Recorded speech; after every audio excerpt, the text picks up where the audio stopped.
conclusion that our historians and our parents used to say about the eviction and the driving out of Palestinians. One of those revisionist historians is called Benny Morris, and I have called him Dr. Jekyll and Mr. Hyde, because if he is impeccable as a scholar and a historian, on the moral, ethical level, as a politician, as an individual, as a voter and a citizen, he is of a much questionable nature. He published a book, impeccable, on the phenomenon of the refugee issue, where he admitted the expulsion of the Palestinians. 3 years ago, or 4 years ago, he made an updated version, which resulted in him discovering more massacres, and even spoke of many rapes that took place in our society, against our society, which in our society, because of its conservative nature, were hush-hushed. He says, I have discovered trace and evidence of multiple rape that were hush-hushed because of the conservative. Yet, he says, the collision between Israelis and Palestinians, what is unavoidable, and his grievance against Ben Gurion is the unfinished business, meaning that he didn't do it totally, he didn't do it enough, leaving it to the generation of Benny Morris to continue the task, and he uses the image, not his, but vulgar, that one cannot make omelettes without breaking eggs.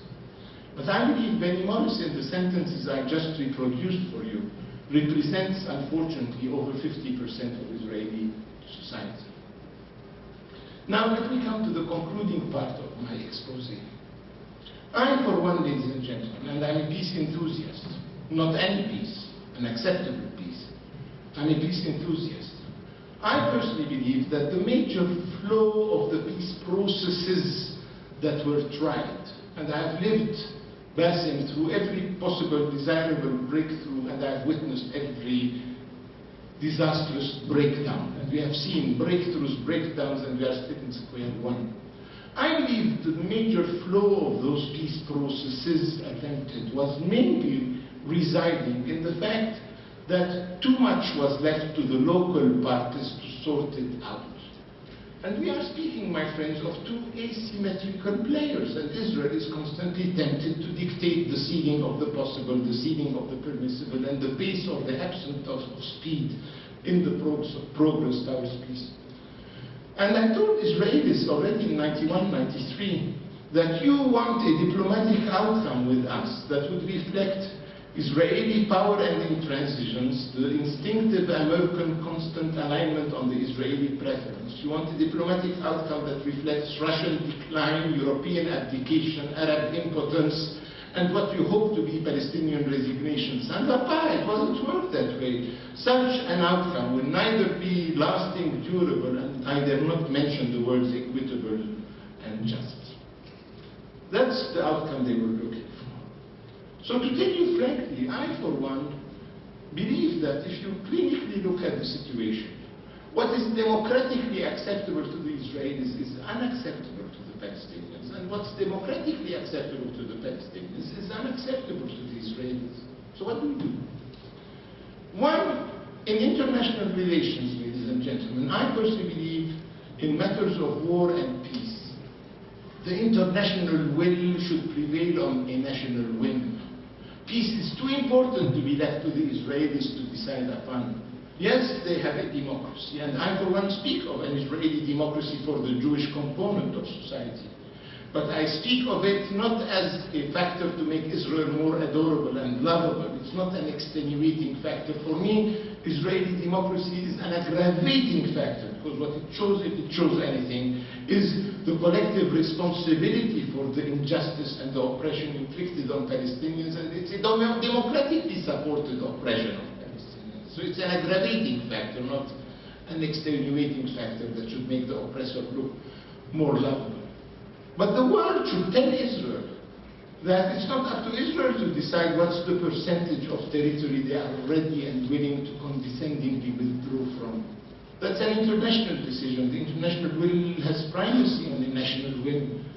Israeli voters today have the feeling that if I vote for Yossi Berin, I give back 95%, and if I vote for Barak, I give back 80%, and if I vote for Olmert, I give back 60%, and if I vote for Netanyahu, Lieberman, I give a kick in the back to the Palestinians beyond the Jordan River. It's not up to the Israelis to decide what percentage of territory to withdraw from the two pillars of the peace process, where from Madrid onwards, land in exchange for peace. And we, the Palestinians, are in favor of 100% peace. Nobody should be surprised if we are expecting back 100% of the land that was taken in '67, which is only 22% of the land. So, I am in favor of a third-party role, decisive role. And let me tell you, De Gaulle, for whom I have great respect because he was a great statesman like they make no more today. After '67, De Gaulle, because he has such an intimate knowledge of the psychology of belligerence and the pathology of conflict, De Gaulle spoke then of what he called la concertation à quatre, meaning the coordination of the major four powers. China was not yet in the Security Council. And his model was that the four major powers, on behalf of the international community, will signal to the local players what the world expects from them. And to tell you frankly, I approved, and I liked that approach.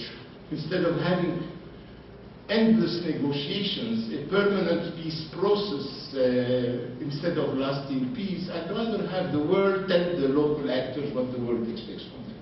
Unfortunately, his idea never really took off the ground. Why?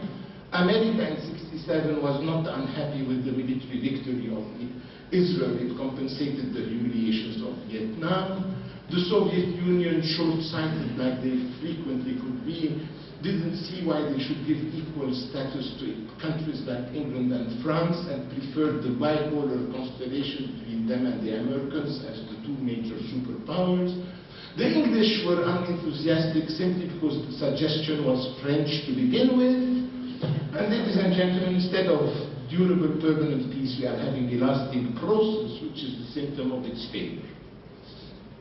Now, as I told you, I'm hopeful about America.